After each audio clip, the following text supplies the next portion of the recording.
The anger apparent, the target clear. Protesters in Cairo have been holding a mock trial of President Hosni Mubarak.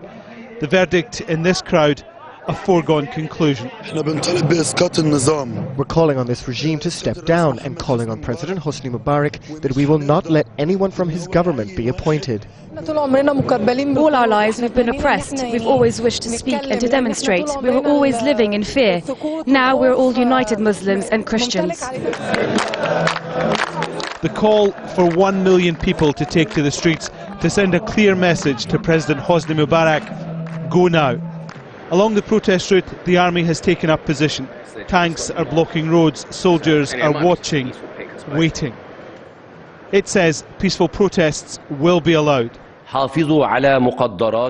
We call on you to preserve the resources and riches of your great nation and to stand up to any act of vandalism or sabotage.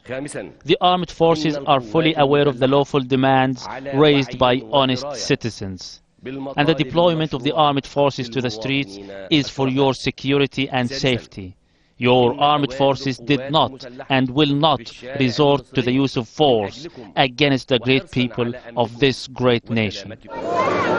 Thousands defied the curfew to ensure they would be part of the march.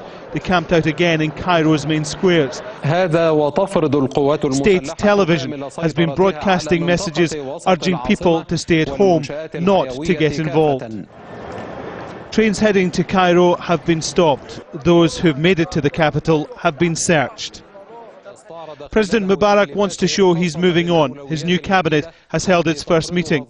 His new vice president says he will open talks with all political parties. The aim, constitutional reform, including free and fair presidential elections, open to all.